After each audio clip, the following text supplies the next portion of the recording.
Sa halagang 20 pesos, makakabili na ng 1 kilong bigas sa mga lalawigan ng Siquijor at Mindoro. Nagpadala na kasi ngayong araw ang Agriculture Department ng murang bigas doon. Pero para lang yan sa mga mahihirap. Kaya sabi ng DA, hindi ito pwedeng ibenta sa ibang pamilihan. Nakatutok si Bernadette Reyes. Magkakasunod na truck ng National Food Authority ang tumulak pa Siquijor at Mindoro ngayong araw para magdala ng 20 por kilong bigas.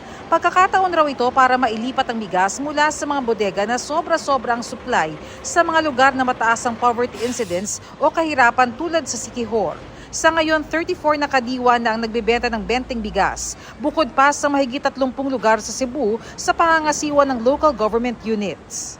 Para mas marami pang maabot ng benteng bigas, iminungkahi ng National Food Authority na magkaroon na rin ng bentahan sa mga NFA warehouse gaya dito sa NFA NCR Valenzuela. Sa ngayon, tinatayang meron ditong 45,000 na sako ng bigas na maaaring ibenta sa ilalim ng P20 program.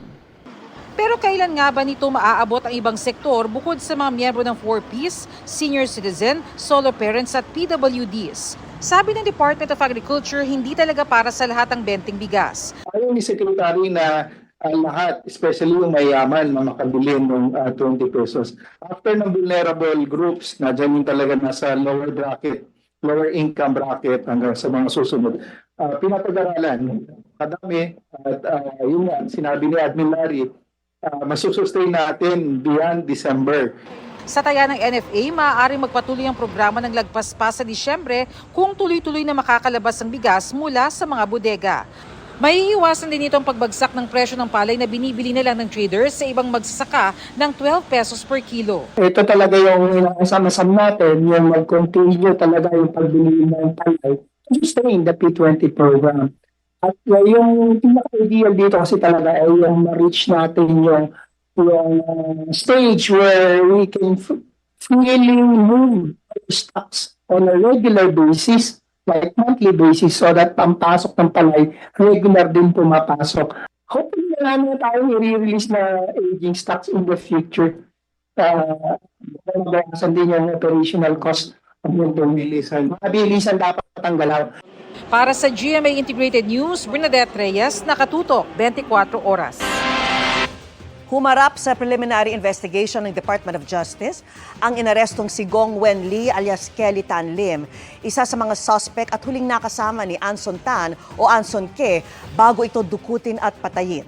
Siya ang itinuturo ng pulisya na kapwa mastermind umano ni David Tan Liao, nagsilbing pain sa pagdukot at ang may alam umano tungkol sa paglilipat ng nasa 200 million pesos na ransom money papunta sa mga cryptocurrency account. Inaresto nitong Sabado sa Boracay si Kelly. Muli ring humarap sa DOJ ang anak ni Anson Ke na si Alvin Ke. Ayon sa abogado ni Alvin, naghain na ng sworn affidavit si Alvin sa DOJ na naglalaman ng mahalagang impormasyon kaugnay sa kaso ng ama. Mga kapuso, kung may mga lugar na patuloy na iniinda ang matinding init, marami rin naman ang posibleng ulanin. Dahil pa rin yan sa Intertropical Convergence Zone o ITCZ at thunderstorms na dala naman ng easterlies. Sa kabila ng mainit at malinsangang panahong aabot hanggang 46 degrees Celsius, bukas sa 28 lugar may tsansa pa rin ng ulan sa iba't ibang panig ng bansa base sa datos ng Metro Weather. Umaga pa lamang may mga pag-ulan na sa Caraga, Davao Region. Bandang tanghali at hapon, halos buong Mindanao na ang ulanin. Malawakan at matinding bugos pa rin yan at dahil ilang araw nang inuulan ang malaking bahagi ng Mindanao, maaaring malambot at saturated o hirap nang makasipsip ang lupa. Kaya dapat maging alerto po ang mga residente sa panganib ng baha o landslide. May mga kalat-kalat na pag-ulan din sa ilang bahagi ng Visayas, Ilocos Region, pati sa ilang lugar sa Central at Southern Luzon. Sa Metro Manila naman, nasa 39 hanggang 41 degrees Celsius ang heat index. Pero may tsansa pa rin ng thunderstorms lalo sa hapon o gabi.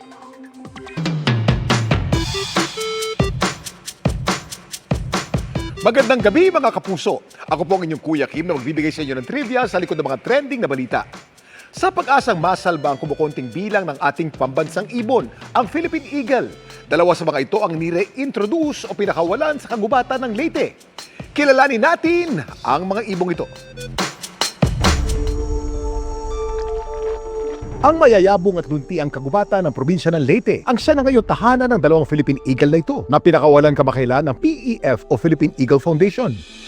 Ang kanilang pag-release ng dalawang agila, bahagi ng kanilang Philippine Eagle Species Reintroduction Program. Itong reintroduction program in Leyte ay isang importanteng component ng overall conservation program. Sa kasawiang palad na ubos na ang Philippine Eagles natin sa isla ng Leyte, naiiwasan ng sila maparil at ma-trap sa Mindanao at makaka-establish tayo ng self-sustaining population.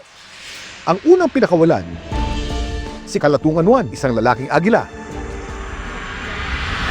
Taong 2024 nang ma-rescue ang nuwi nangihinang agila sa Bukidnon. Merong kasi itong tama ng bala. Nalagaan sa Philippine Eagle Center, binigyan siya ng mga vitamina, ibinalik yung kakayahan niya lumipad, ready na. Makalipas sa mahigit isang oras, ang kapareha naman ni Kalatungan 1 na si Lyra Sinabadan ang pinakawalan. 2023 naman nang siya ma-rescue sa mga tangkulan sa Bukidnon. Ayon sa PEF, sina Kalatungan 1 at Sinabadan may mga GPS at VHF transmitters. Nang sa gayon ay patuloy pa rin silang mamonitor sa kanilang bagong tahanan. Ito pong paglagay kasabay na radio transmitter wala doon sa unang release natin. At ang importansya nito, anytime gusto nating hanapin ang mga ibon, pwede natin sila makita. May isa pang Philippine Eagle ang papakawala ng PEF sa kagubatan ng Leyte. Sino ang agilang ito? Kuya Kim, ano na? Ito si Lakpue, ang pangatlong Philippine Eagle na papakawala ng PEF sa kagubatan ng Leyte. Isa siyang 20-year-old na agila. Siya raw ang magiging replacement o kapalit ni Uswag, ang agilang bumagsak at binawian ng buhay sa Cebu noong 2024. Makakapareha ni Lakpue ang agilang si Carlito na pinakawalan sa bayan ng Burawen noong 2024. Samantala, para malaman ng trivia sa likod ng viral na balita, i-post o i-comment lang #Kuya Kim. Ano na? Laging tandaan, importante ang may alam. Ako po si Kuya Kim at sagot ko kayo, 24. Hindi lang si OWA Administrator Arnel Ignacio ang sinibak ng palasyo, kundi pati ang Deputy Administrator ng ahensya. Yan po ang inihayag ng palasyo habang gumugulong ang investigasyon sa maanomalya umunong pagbili ng OWA ng mahigit 1 bilyong pisong lupain. Nakatutok si Ivan Mayrina.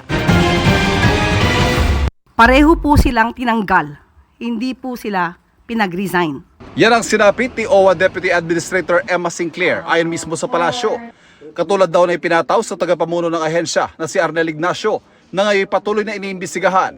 Ito lamang po ay isang senyales. Maaari nating sabihin na ito ay panawagan ng Pangulo sa lahat ng mga nagtatrabaho sa ilalim niya. Nagampanan ninyo ang inyong trabaho.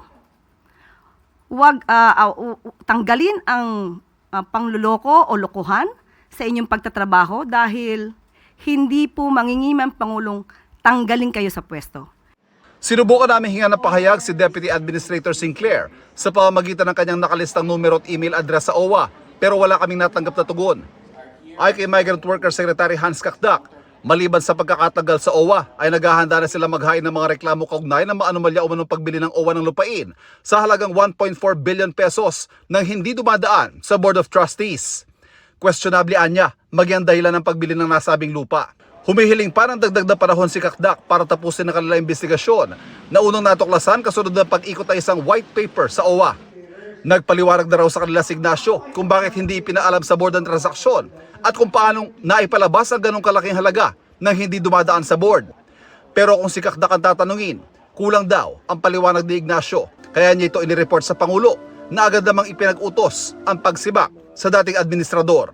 Yung hindi pagpapaalam sa board is in itself one of the grounds under the Anti-Graft Corrupt Practices Act. But again, I will not be ahead of ourselves, because right now investigation is ongoing on our side and in the palace, and there will be the appropriate filing of cases.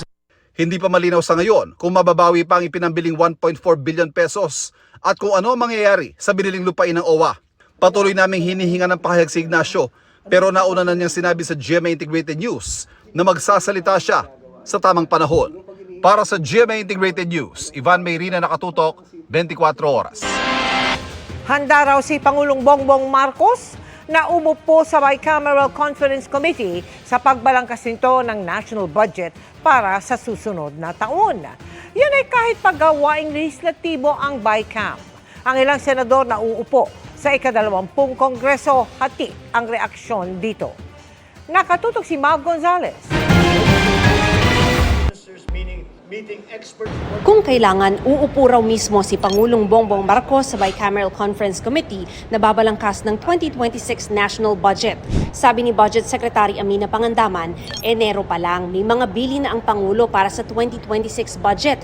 Uupuan daw nila lagi ang proseso ng pagpasa ng budget hanggang sa dulo. Matatanda ang maraming kumwestiyon sa 2025 national budget dahil may mga naisingit umano sa BICAM gaya ng AKAP program.